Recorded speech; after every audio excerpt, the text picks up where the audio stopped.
there, and welcome to Baseball by Design. I'm your host, Paul Caputo, sportslogos.net, minor league baseball correspondent, broadcasting live, as always, from the Helmet Sunday Hall of Fame in my basement in Fort Collins, Colorado. Today, we're going to talk about one of my absolute favorite logos, the Corpus Christi Hooks in Corpus Christi, Texas, the AA affiliate of the Houston Astros. As you know, the Baseball by Design podcast is part of the Curved Brim Media network. And this month, all month long, I am featuring my fellow content creators from the Curved Brim Media network. Later on in this episode, I'll be speaking with James Christopher of the Let's Get To show.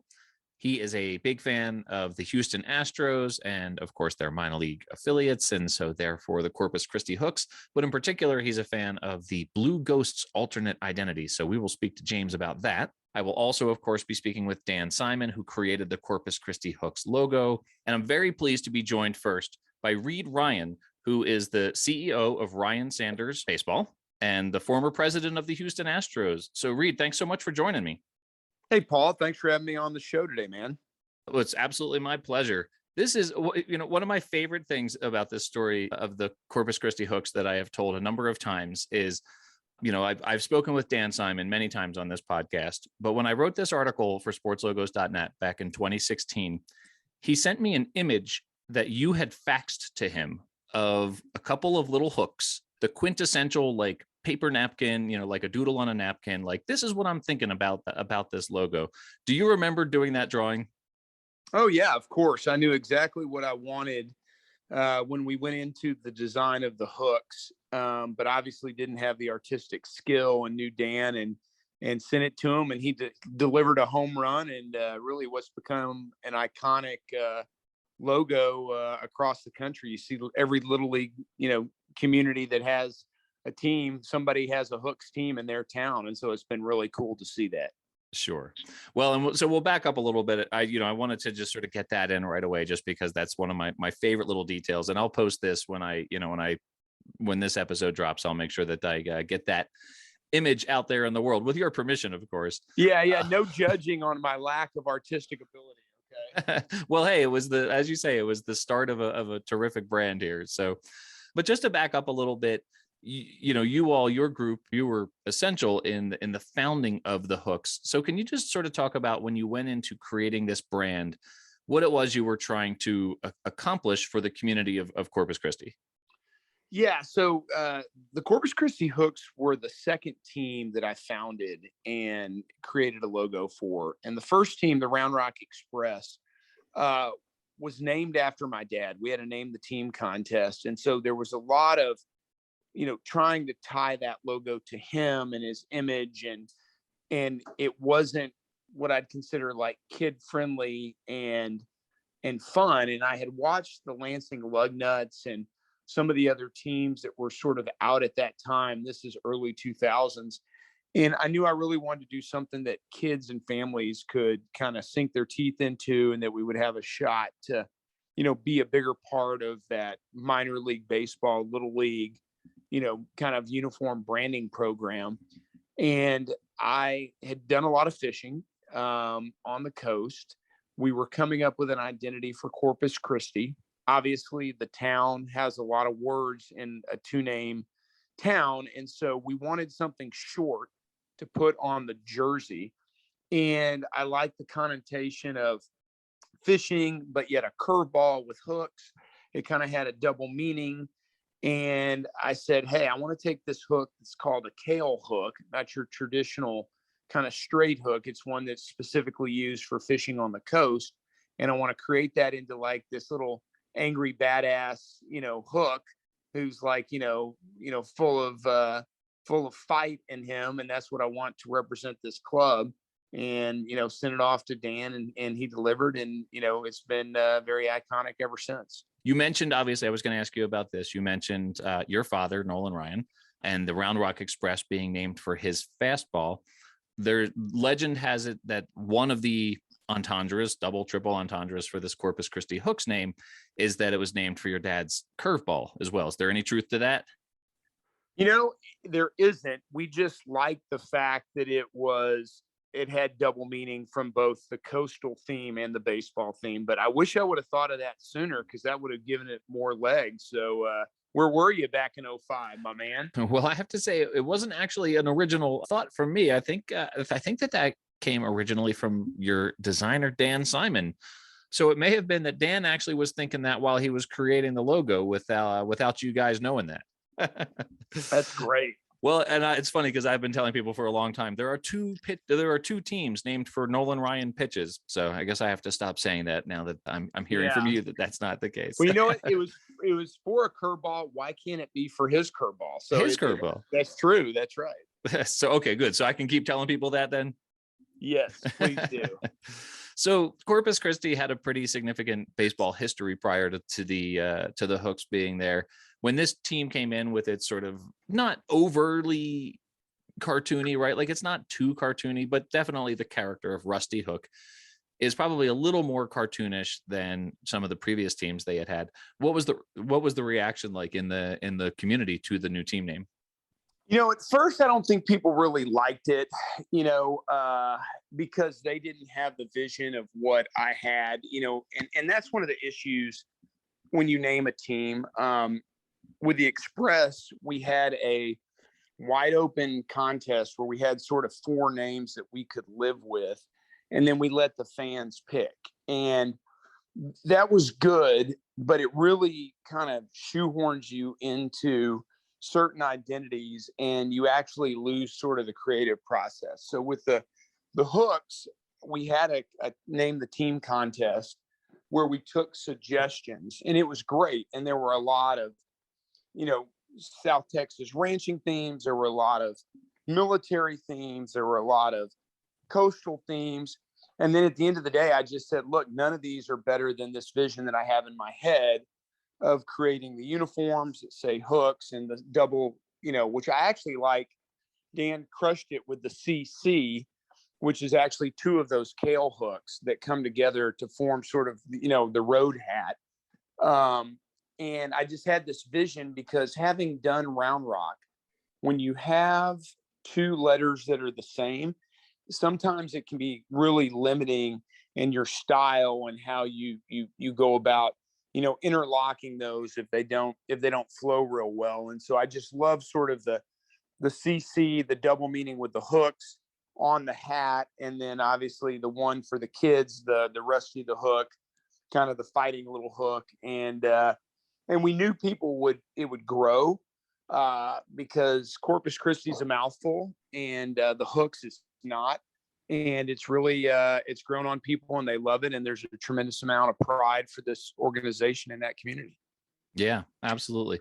Well, it was sort of everywhere when I was there in November of 2016. And so, I definitely saw a lot of it. And you mentioned the logo for kids. I'm in my late 40s and I'm wearing the Rusty Hook cap right now. So it's, maybe for kids and man children as well. So it's for all people, but we wanted something right away that connected. And coming in with a new team, at the time we just felt like there weren't a lot of these type logos out there. Now there's quite a few. And so we were pretty early on the scene and folks ate it up. Sure. Is there, with the 2 teams that you're involved with, one of them, obviously the Round Rock Express is a AAA team, and then the Hooks are a AA team. Is there a different sensibility in approaching the branding between those 2 levels? I mean, the Express have a much more serious brand than the Hooks, Rusty Hook character. Yeah, when we started out, the Express were a AA club, but we really wanted to raise the level of expectation in the market. Austin is a big market. We were going up against sort of, the University of Texas being, really a brand that was, held up there with, let's call it Michigan and Alabama and some of the other great programs. So we wanted something that was very professional and that sort of represented the character and seriousness of my dad's career. Mm-hmm. When we went to Corpus Christi, Round Rock moved to AAA. The Hooks were AA, and we just wanted something that we felt like was more family friendly and could have some legs to do some other things and create its own identity. And Dan Simon, who designed the logo, really, really delivered that. Today we don't own the Hooks anymore. Sold that to the Houston Astros a couple years back when I joined them as the president. And, I've been happy to see that they've continued to keep the logo and the name, because I think fans enjoy it so much in the Coastal Bend. Yeah, for sure. I mean, that's always one of the question marks when the parent club purchases the minor league team is, are they going to do something to bring it more in line with that brand? And, I think you saw a little bit of that with the Space Cowboys just this past offseason. So bringing this back to the Hooks, what were the final pieces of the puzzle? What were the sort of final things that you implemented before you put this brand in front of the public as you were debuting the team? Well, what was fun with it was that we were able to create characters with, mascots. So we have Rusty the Hook that we had to tweak a little bit before we got to sort of the final mascot. And then we felt like we needed one more. So we created a seagull mascot as well that really kind of fell in line with the theme. And if you've ever been fishing, seagulls are all around you on the Gulf Coast. But it was just fun. The color schemes matched. And we went back and forth. And, when you're in Corpus Christi, you're in deep South Texas. It doesn't rain very much. When you're out fishing on the water, it's always sort of the darker blue of the ocean versus the lighter blue of the sky. Growing up, I was a Houston Oilers fan, and I really liked that sort of light blue color mixed in with the dark blue and accented with a tad bit of red. You see the red in Rusty's hat that he's wearing up there on your hat.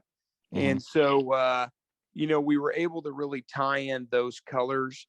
We also wanted something, when you come into a league that doesn't look like all the other teams in the league, and there wasn't anybody really wearing that color palette. Tulsa has tweaked theirs a little bit over the years. They were the Rangers club back then, and they were sort of mimicking some of their colors they had from the kind of late 80s, early 90s. So we felt real good about the way it came out, and I just love the logo game and all of these great team names in minor league baseball. And I've been lucky to get to work on a couple different identities over my career, both at the major league and minor league level, but none of them have been as rewarding or as long lasting as what we were able to do with the Corpus Christi Hooks. All right. Final question for you here. You're driving down the street. You're hungry. It's time for dinner. On the right is In-N-Out Burger. On the left is a Whataburger. Which way do you turn? Oh, Whataburger every single time. So, In-N-Outs come to Texas, and I can honestly say that I may have been to an In-N-Out in Texas maybe once or twice. It's no knock on In-N-Out, because when I'm in California, I tend to go quite a bit. It's just I'm such a Whataburger fan in the way that you can craft your burgers, or if you want tacos, fajita tacos, they have those. They've got great chicken sandwiches. They're always mixing the menu up. So I can't say enough good things about Whataburger. Well, I have to say, when I was there, for sure, that was definitely the case. As we hit Whataburger Field. Well, we hit Whataburger a number of times over the course of a week, and yeah, it's a good fast food burger for sure. Reid Ryan, thank you so much. I really appreciate you joining me. It's been a pleasure talking with you. Is there? Do you have social media where people can follow your exploits online? Yeah, you can find me on Twitter. For whatever reason, I have the longest handle in the world. It's at Robert Reid Ryan, and that's REID, at Robert Reid Ryan on Twitter. And look me up, and I'm always talking about something in baseball. So join the party. Fantastic. Well, and we'll hopefully touch base again when I do an episode on the Express. And in the meantime, I appreciate you taking some time out of your morning, and good luck with the rest of the season. Hey, thanks so much, Paul. See you. All right. Thank you, Reid.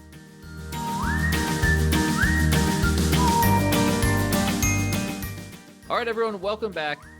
Once again, so happy to be welcoming the creator of the logo for this podcast, Dan Simon, who has created, of course, I think probably the Baseball by Design podcast logo is your most well-known, your most famous work, but you've also done, some logos for, I'm going to start that over. That's dumb. All right, everyone, welcome back. No, you got to leave that in. Got to leave that in. Leave it in. All right. Well, Dan, how are you doing? This is my most awkward introduction that we've had yet, but how are you doing, Dan? Awkward introductions are my favorite, so I'm doing great given that. We are here today to talk about one of your earlier creations, the Corpus Christi Hooks, and I really like this story because it's one of the rare stories that I know from your past that starts with not the proverbial but the literal sketch on a napkin. The Corpus Christi Hooks logo was famously, and I just spoke with Reid Ryan, who's the son of Major League Baseball Hall of Famer Nolan Ryan.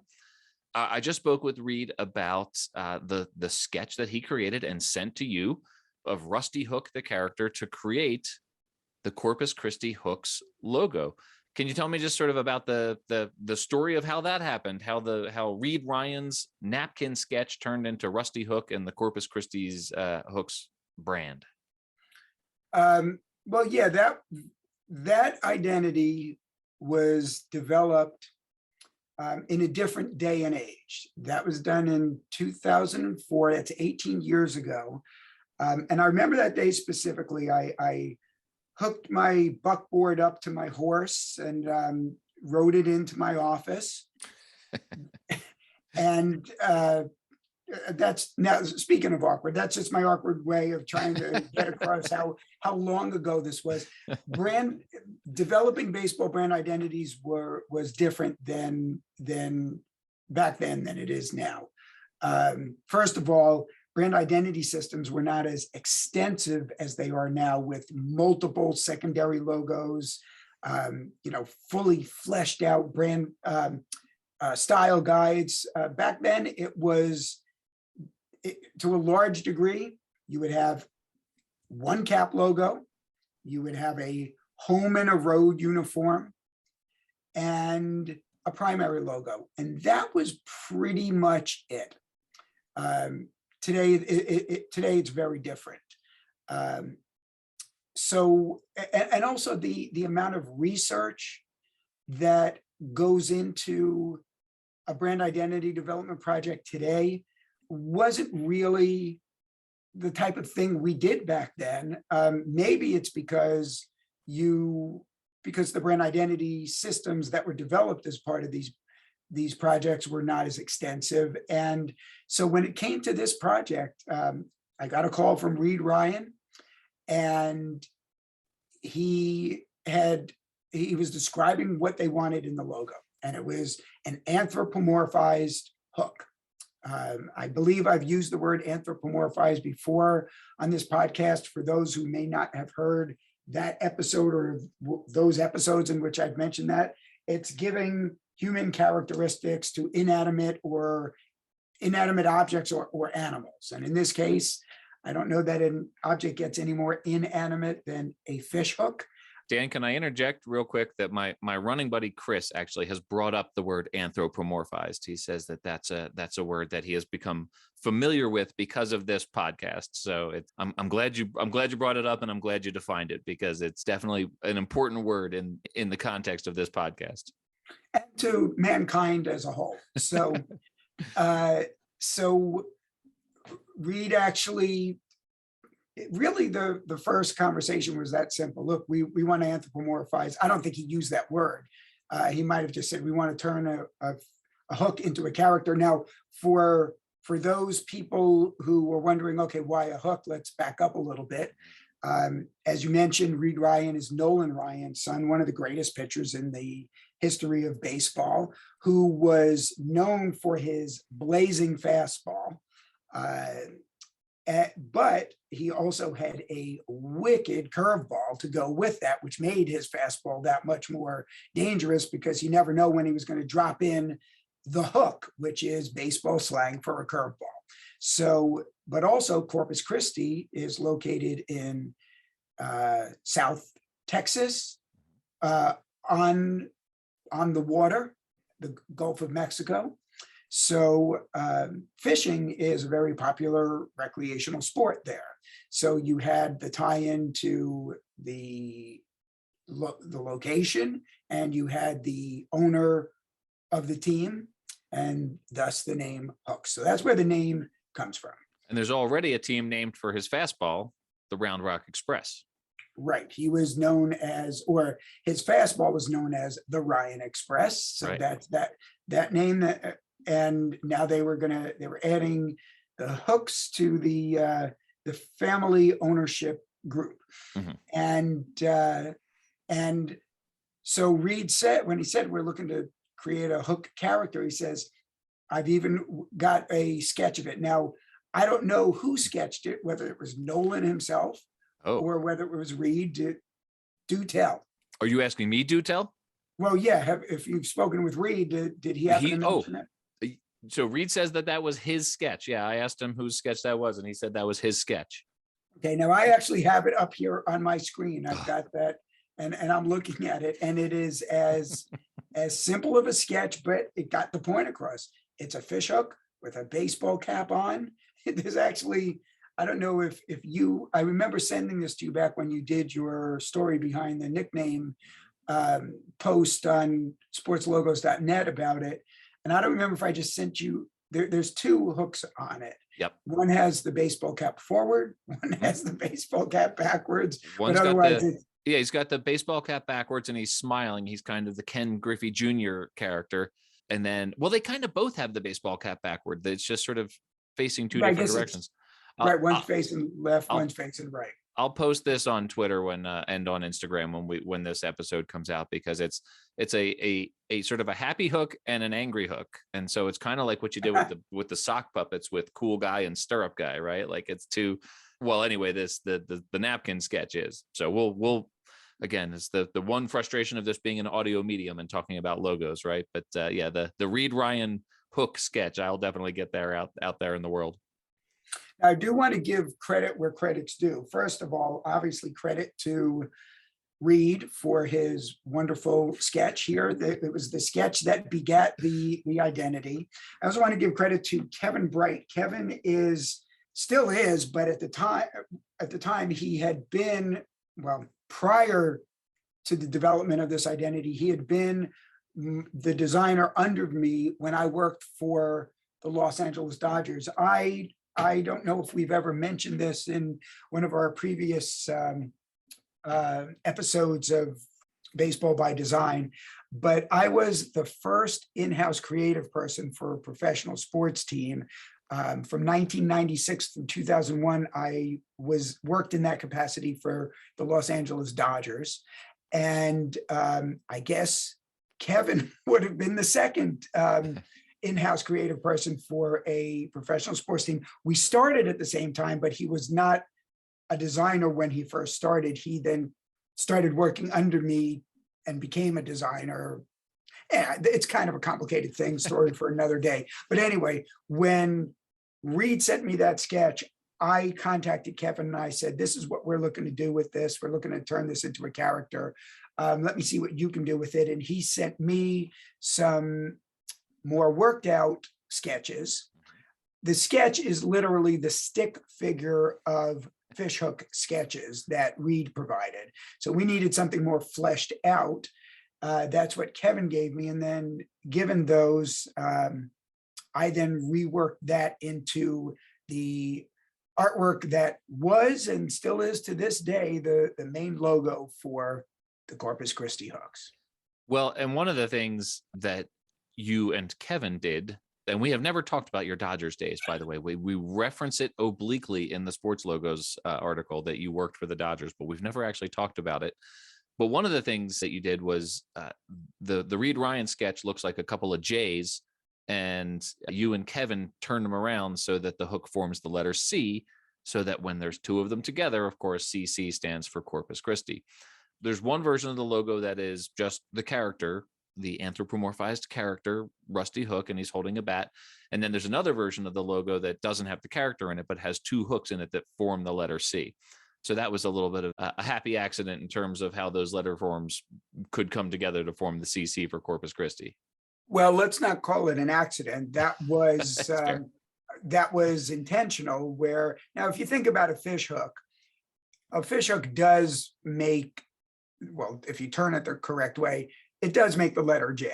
But I did recognize that if you turn it around, you curve it a little more, it could make the letter C. Now, when I mentioned earlier that developing sports brand identities back then, almost 2 decades ago, was a lot different than it is today. Reid was just expecting one cap logo. Mhm.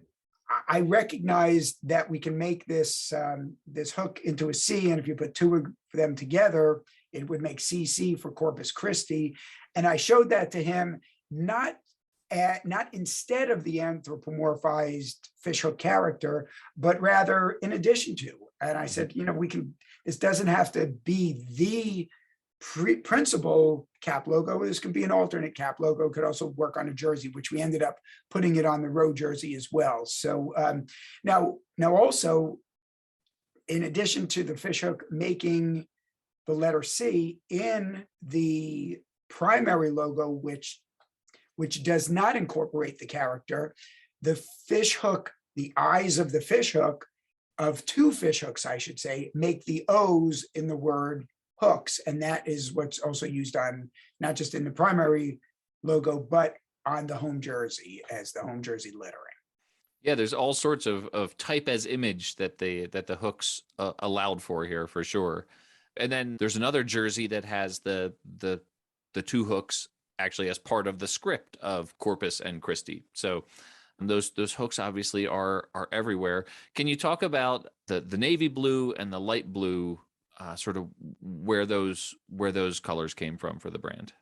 The two blues together, as is often done in any logo, whether it's a sports logo or any other kind of logo that features water, using a couple of blues works well for water. Water is not one shade of blue. Now you could have just one shade of blue to represent water, but because of the way the light hits the water, you get dark blues, medium blues, light blues. So the two blues were used for water, frankly. The red works well with blue, but also in the primary logo, you have a reference to the Texas flag. It's not actually the Texas flag in there, but when you look at it, you get that there's a reference to it. So we needed the red for that. And then the identity also has gray or silver fishhook color. So there are your colors. So I want to circle back to Reid Ryan. Reid played his minor league baseball in 1994. He was with the Hudson Valley Renegades. And then in 1995, he was with the Visalia Oaks. And also in 1995, he was with the Charleston River Dogs. I know that you've done work for all three of those teams. Is it possible that Reid was wearing any of the logos that you created for those teams? Well, in the same way that the Hooks identity goes back 18 years, I have been developing sports brand identities for a while now. And yes, coincidentally, the second minor league baseball brand identity I ever did, the first was the Fort Myers Miracle. The second one was the Hudson Valley Renegades, that identity was introduced in their inaugural season, 1994. So Reid would have played for them in their very first season. So Reid Ryan is in a baseball card I've got in a binder here at my office, is wearing a Hudson Valley Renegades uniform I developed in his first year of professional ball. The other two teams you mentioned, the Visalia Oaks, who later became the Visalia Rawhide, I did work for both of those teams, as well as the Charleston River Dogs. The work I did for those two teams came later, post Reid Ryan's professional baseball career. His minor league career started in a logo that you created and then circled all the way back, and he came to you to create this Corpus Christi Hooks logo. So it's come full circle for sure. This is another just really fun story, Dan. I really have a great time sort of exploring all the nooks and crannies of these stories, and I appreciate your time. As always, people can find you at studiosimon.net and on Instagram at studio_Simon. And to my knowledge, you're still not on Twitter yet, but we're gonna blow up Twitter when we get you there. maybe we should just start a Dan Simon fan account on Twitter. Then you would have no choice but to come and try to claim it from us. So Dan, thank you so much. This has been a lot of fun. I had more fun than you did, because that's stupid. Hopefully you can. No, now I'm going to leave that in. How do you like that? No. Okay, leave it in. Paul, always a pleasure. Let's do this again soon. All right. Thank you, Dan. We'll talk soon. Thanks. Bye-bye.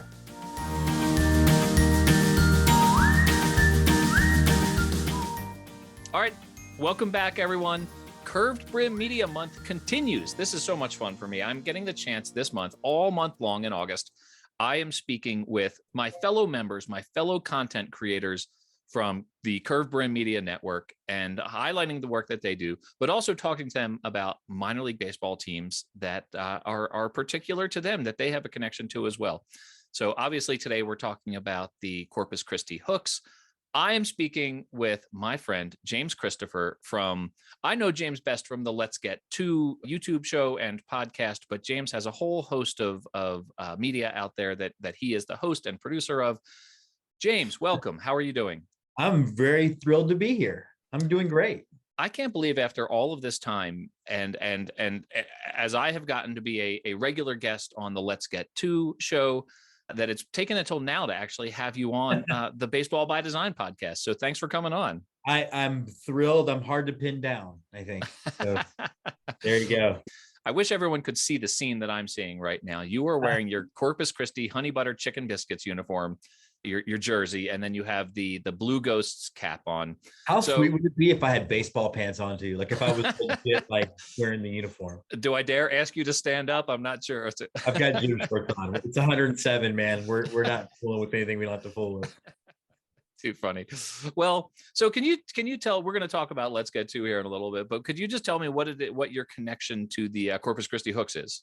Well, really, it's funny. It starts with our connection to the area. So Corpus Christi, and then tangential to that is Port Aransas, Texas, is kind of Jessica and I and our whole family's one of our happy places. We go to Port Aransas every Thanksgiving.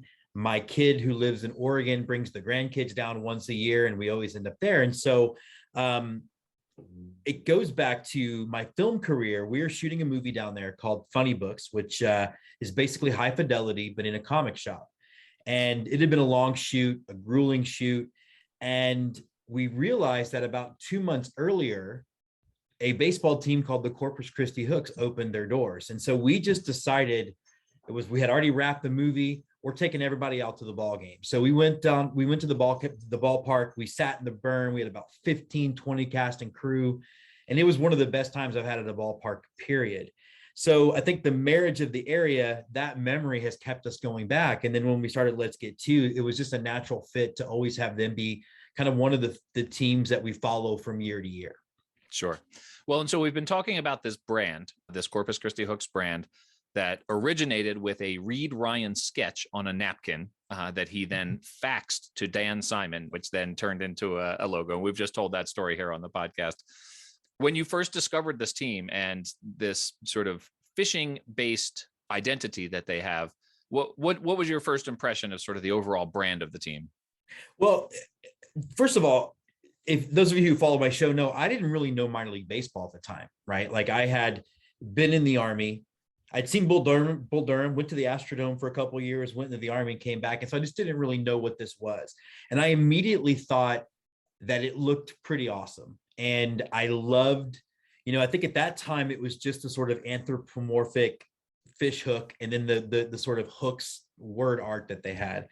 But I thought it looked really, really classy and classic, and bought a bunch of gear as one does. And I think from that point on, I was really, really hooked, just even on their main design. So to speak. I could tell you didn't do that on purpose, actually. I did not do it on purpose. But what I think what keeps me coming back is I feel like I think their faux back look, which if nobody's watching, but if you could see the hat on the very top there. I think it's the best look in baseball, full stop. And I think whenever they get to do an alternative brand, I think they never miss. And Paul, like sometimes teams miss when they do something a little different. And I don't feel like they've missed yet. So I think it shows you how flexible it is. Yeah. Well, so we're going to talk about the Blue Ghosts here, but I do want to ask you, because you did show up wearing the full, very colorful Corpus Christi honey butter chicken biscuits jersey here. Yeah. You mentioned that the team plays at Whataburger Field. You know, my connection to the team, the only in-person connection I have to the team is November of 2016. I was in Corpus Christi for a conference for a week, and we were about 1.5 miles from the stadium. And so I orchestrated my running route every day so that I went past the stadium just to be connected to the team a little bit. So I associate them with Whataburger. We ate plenty of Whataburger burgers when we were there. But can you tell me about the honey butter chicken biscuits brand that you're wearing? I love that you asked that, because it was kind of a bit of consternation and debate amongst the Let's Get To team, because I am a quick orderer. When I see it, sometimes I will have the order placed before I even retweet the order. And I did that here. And Andy Tom Cheston, who's a producer on my show and co-host of Go Go Astros, wrung his hands for about 12 hours, and then they were sold out, and they were sold out and sold out and sold out. But basically, those of you who've been to Whataburger, it kind of looks like the Whataburger flag that they put on your table. The number on the back is 50, representing the 50th birthday of Whataburger. And it has kind of become the breakfast item at the restaurant. But here's the funny part. I'm not a fan of the actual food, the honey butter chicken. Oh. I'm not a big honey guy, and I'm still debating whether chicken's really a breakfast meat.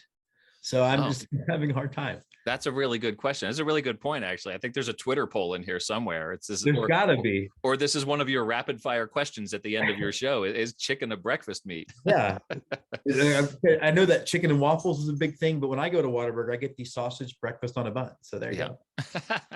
So I know that your background from the Army, your experience in the armed services is an important part of your story, and you talk about it fairly often on Let's Get To. Are you saying too much?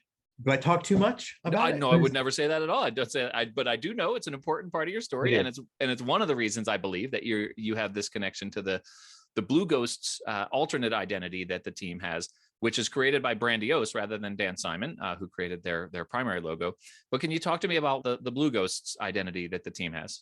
The Blue Ghost kind of hits me where I live on a couple of levels. Yeah, there's definitely the veteran thing, and I'm as a history major, I was also a history major at University of Texas with a focus on World War II.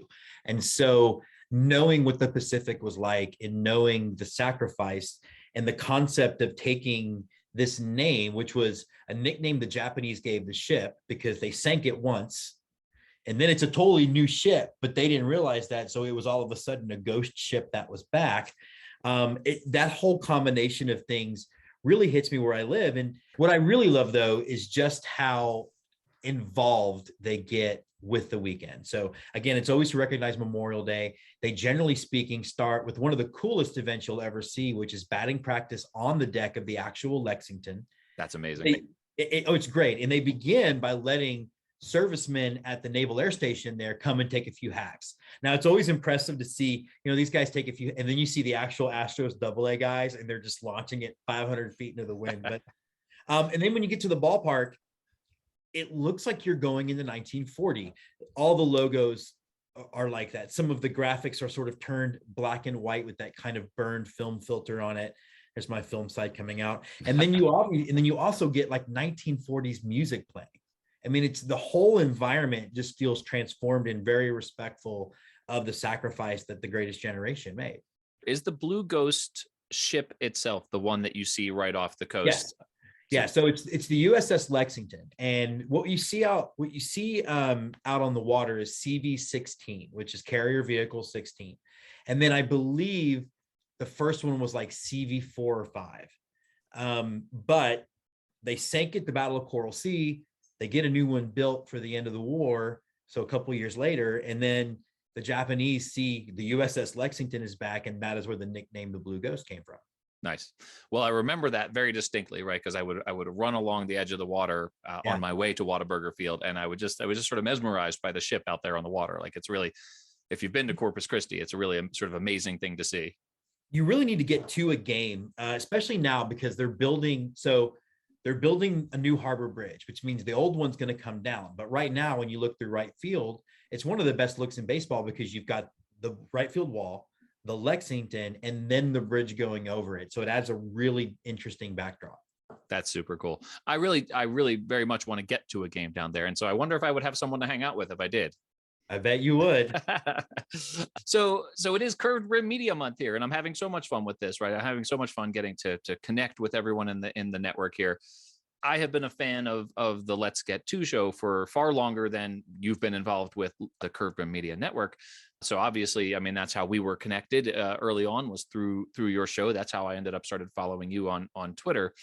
One of the things I like most about it is the positive spin that you take on minor league baseball. It's really a celebration of the game and the communities where minor league baseball happens. And I think that's such an important part of what you do, and something that I think is missing in much of Twitter. Like, people always say, oh, like Twitter is this awful hellscape. And I'm like, I don't know. I kind of like it. Like, I kind of like the people I've met there and the positivity on my friends and that sort of thing. So can you tell me sort of what the inspiration was to start the show, and how I know that it has grown substantially in recent years? There was a lot of stuff going into it. And, the positive vibe comes from, being sort of, I mean, again, having served and seeing what life, and just seeing how nasty we've gotten, right? Like, and we pivoted hard to being even more positiver. That's not a word. Even more positiver. I like it. It is now. If you said it, it's a word. It's a word. When the pandemic was coming, we really pivoted even harder to that, because if you look out and you see what the world is like, it's not a fun place necessarily. As far as starting the show, I had a film career before that, and now I still run a pretty prominent film festival, but had sort of done all I could do in independent film, had connected with minor league baseball through my wife and through Scott McIntyre, who does the show with me, and really kind of fell in love with all of that. But then I wasn't making films anymore, so I needed a creative outlet. So it was as simple as those two things coming together. For as much as I don't miss making movies, there are times you just want to get out there and do something creative, get your fingers in the dirt a little bit, literally, I guess. And so it really was just a perfect match of doing that. And one of the things I regret about the show is I have an intense video background, and yet for the first year and a half, it was just a podcast. And I kept, and I'm like, why did I don't know why I did it that way, but I did. But I think that was a big part of it. It was also just like, I legitimately love the country we live in for all of its problems and all of its issues. I still think, it's striving to be this great thing, and I wanted to see more of it. And what better way to see it than traveling to minor league baseball parks? Well, and the show is about more than just baseball, because this year in particular, you have started highlighting the communities, and you're speaking with folks at relevant sites around the teams, or speaking with folks from the convention and visitors bureaus at these, in the communities that you visit. So what went into the decision to highlight not just the baseball teams and the baseball players and the logos and the uniforms, but the communities at large? Well, it's a multifaceted decision. There's a sort of businessy decision that we are, I just knocked on wood, everybody in radio, which was my head. But, we are attempting to get the thing sold to, Discovery Plus has talked to us about it. So we wanted it to be well-rounded. We knew that there had to be an access point for normals, not just people like you and I, and like Ed and Anna and those guys, like, who are, we could watch 3-hour-long stuff about minor league baseball and be perfectly happy. And then my wife's business works with small community fairs and festivals, and I just kind of fell in love with, they're very minor league baseball, man. Like, they are working hard to bring something to the community on the margin. And I just thought, if this is going to be a travel show, we had to include that element of it. Well, it's really been so much fun to follow and to watch it grow. And I have to say that I am very honored to be a part of it. I get to appear for 10 minutes every month, although sometimes that's grown a little bit longer with some of our... Always grown longer. I don't know that we've ever done it. We've never limited it to just 10 minutes. Exactly. So it's been an honor and a privilege to be included on the show, because it's a project that I really admire, and obviously getting to be part of the same Curved Brim Media network with you now, to be linked together like that is something that I'm really proud of as well. So James, thanks for all of the positivity and the fun and the coverage of minor league baseball that you bring to this community. And thanks for being who you are, man. Well, I really appreciate it. And I'm really just proud to be part of Curved Brim Media, but proud to know you. Like I could just tell from the beginning, you were just a good kind of guy. So I appreciate that. Well, you're the best. And we'll talk to you again on the podcast, maybe on like a Space Cowboys episode or something here. We'll highlight your Astros fandom a little bit more down the road here too. If we do the Space Cowboys thing, I'll assume an alternative identity of Maurice. Very nice. James Christopher is on Twitter at Let's Get to the Show. That is Let's Get, then the number 2, the show. So let's get to the show. James, thank you so much. This has been such a huge pleasure. Always great to talk to you, whether we're recording it or not. You got it, brother. I'll talk to you soon. Okay. Yep. Bye. Bye.